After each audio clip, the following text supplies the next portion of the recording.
Hello everyone, welcome back to the Java tutorial series. In this video, we will learn about hierarchical inheritance in Java. We will understand what it is, how it works, and we will see some practical examples to understand how multiple child class can inherit from a single parent class. So, what is hierarchical inheritance? So, hierarchical inheritance is a type of inheritance in which one parent class is inherited by multiple child classes. Okay, so here what it is written: hierarchical inheritance is a type of inheritance where multiple child classes inherit from a single parent class. So how many parent classes? Single. How many child classes? Multiple. So this is known as hierarchical inheritance. All child classes inherit the common properties and methods of the parent class.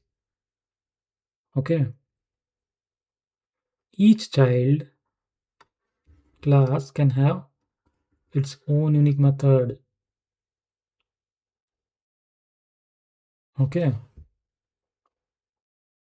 So what it is telling, we will be having, let's say, parent class. Okay. So there will be one parent and multiple child classes. Child 1, child 2, child 3.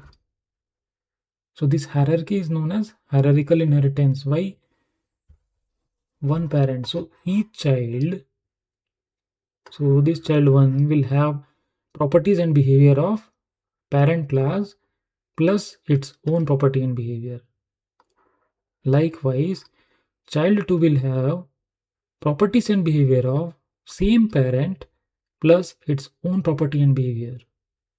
Similarly, child 3 will have the properties and behavior of the parent plus its own properties and behavior. That means child 1, child 2, child 3, all childs are having same property and behavior of this parent. That's what it is written. All child classes inherit the common properties and method of the parent class. Okay, so single parent class, multiple child class. Common properties and methods, all child class will be having. And each child class can also have its unique method, that is additional, its own properties and method. Child 2 will have its own properties and behaviors. Child 3 will have its own property and behavior. Okay. So now let's see. So what is the syntax? So let's say we have one example, one parent class called shape. So this is what parent class. Now, how many child? Circle and rectangle. Now, this class rectangle and this class circle will have properties and behavior of shape class. And along with property and behavior of shape class, each of these class will have its own property and behavior. Each of will have own property and behavior. So how do we define? So we'll define parent class as class shape. Then how we'll define circle? Circle parent class is shape, so extend shape. Now rectangle, extend, what is the parent class of rectangle? Shape. So parent class is same. So one parent has two childs, circle and rectangle. Okay. So here both circle and rectangle extend the shape class. Since multiple child classes inherit from the same parent class, this is called hierarchical inheritance. Okay.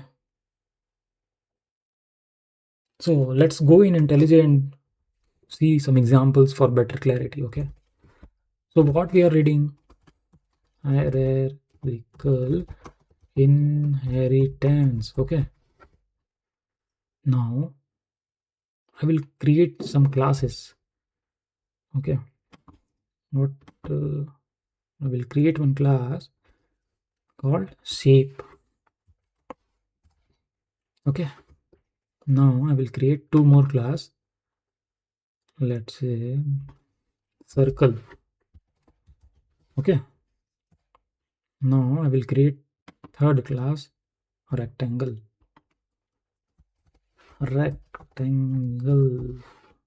Okay, now in the parent class, that is shape, I will define one method, void display.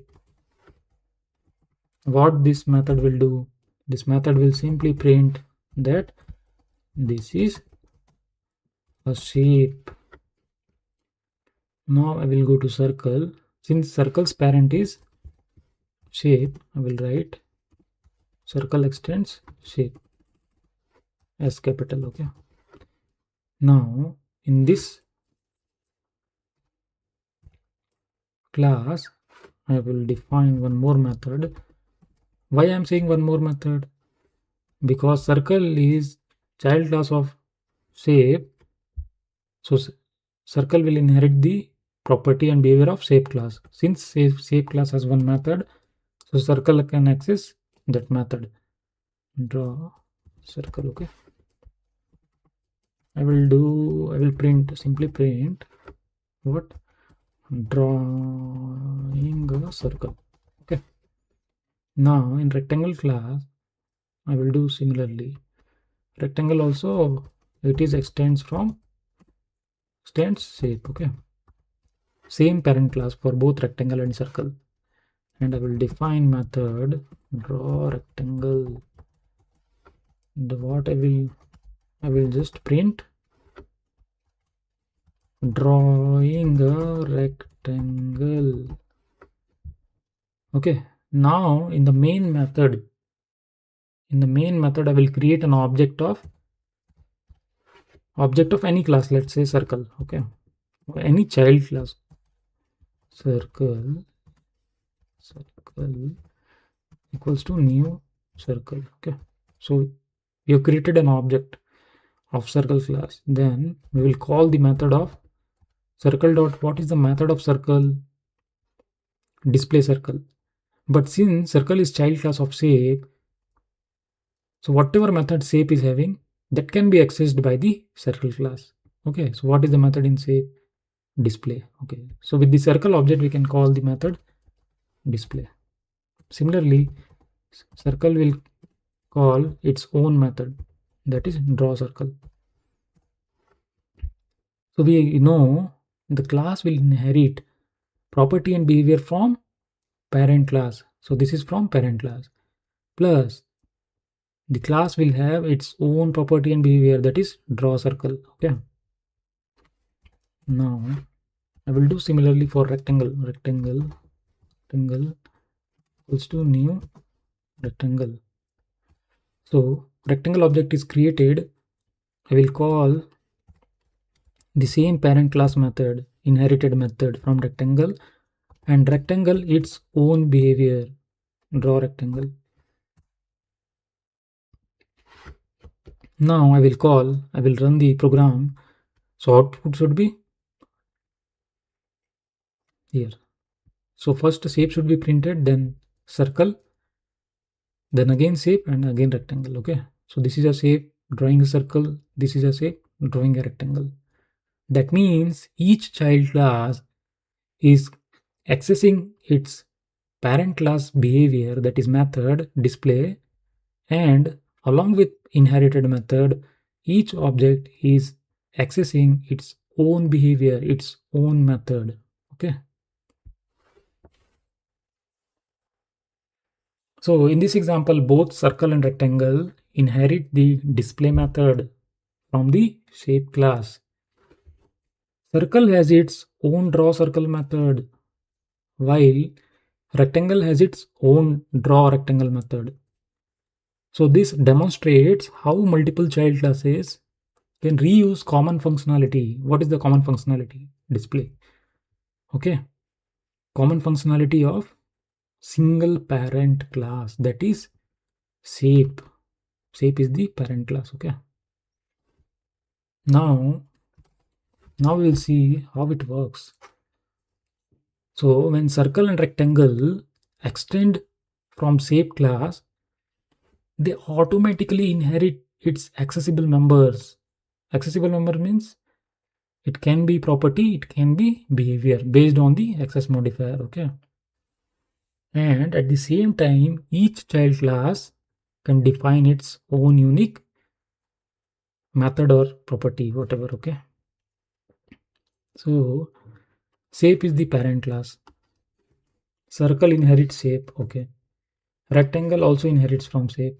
Okay. Both child class inherit the display method. Where is this display method? Inside the shape class. So since both child class inherit the display method, we can call from the instance of both the class this display method. Just now we have seen in the example. We call this display method using circle and using rectangle. Each child class has its own specialized method. So we have just seen example. For circle, we created one method draw circle, and for rectangle, draw rectangle. So with its own object, own instance, we call those methods. So apart from inherited method, each object will have their own specialized method, or you can say properties and behaviors. Now we will see some real example. A good real life example is an account class. Okay, account class. Why account class? So both savings account, okay, this both savings account and current account are the types of accounts.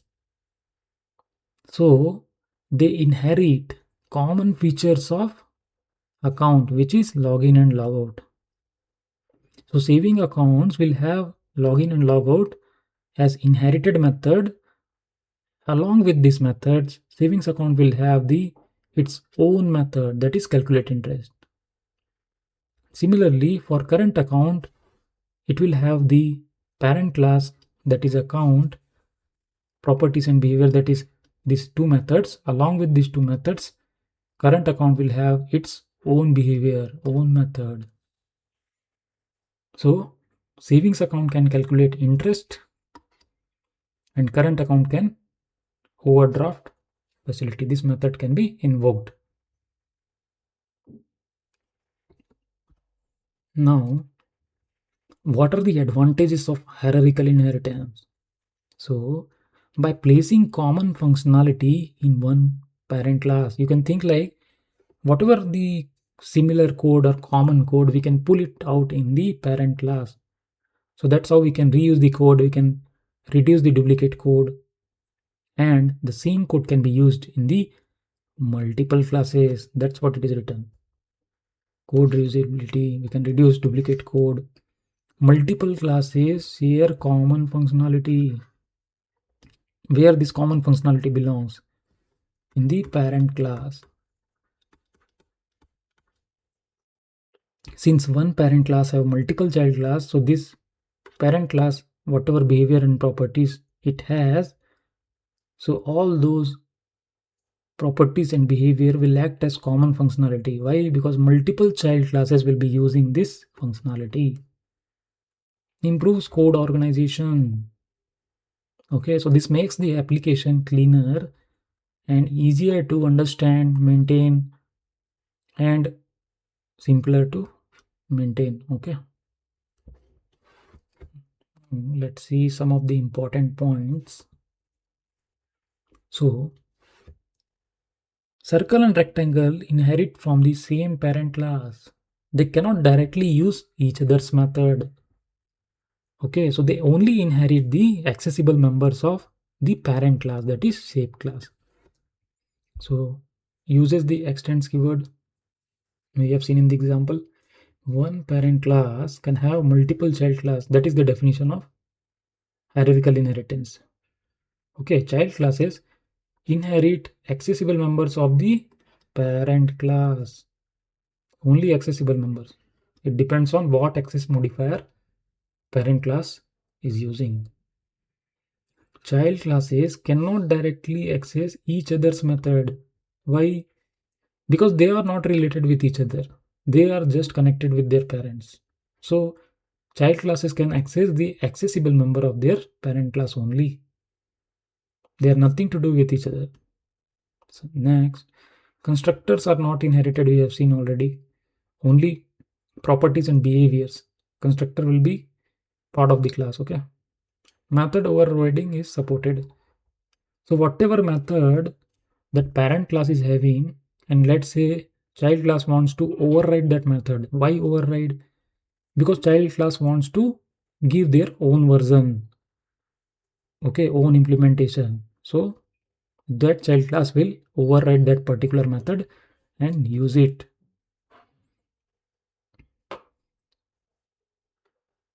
Okay, let's quickly summarize what we have learned so far. So one parent class is inherited by multiple child class that we call hierarchical inheritance. And parent class will have properties and behavior that will be common for all the child class. So each child class can also define its own feature, own implementation. That means each child class will have inherited method from the parent class. Along with that, child class will have their own properties and behaviors. So if we follow these rules, the code will be reduced, duplicate code will be reduced, and reusability will be increased. Okay, so that's all for this video. I hope this tutorial helped you understand the concept of hierarchical inheritance in Java. Thanks for watching, and I will see you in the next video.